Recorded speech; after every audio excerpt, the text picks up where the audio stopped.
தொடர் விடுமுறை காரணமாக கொடைக்கானலுக்கு சுற்றுலா பயணிகள் கூட்டமாக படையெடுத்து வருவதால் மூன்றாவது நாளாக போக்குவரத்து நெரிசல் ஏற்பட்டிருக்கிறது.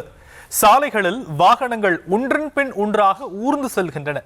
இது குறித்த விவரங்களை நம்முடைய செய்தியாளர் குறிஞ்சுவேல் வழங்க நாம் கேட்கலாம். குறிஞ்சுவேல், மேலும் விவரங்கள். வணக்கம் சாம்.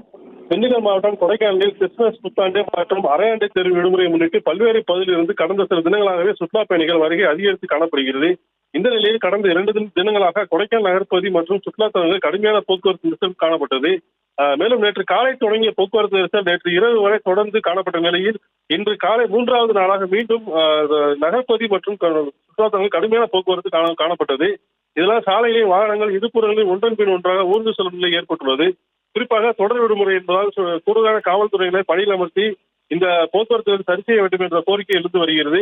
குறிப்பாக இன்று வார இறுதி நாள் என்பதாலும் அதிகமான சுற்றுலா பயணிகள் தற்போது வந்து கொண்டிருப்பதால் கடுமையான போக்குவரத்து நிலவி வருகிறது குறிப்பிடத்தக்கது. ஷாம், தற்போதைய விவரங்களுக்கு நன்றி குறிஞ்சுவேல்.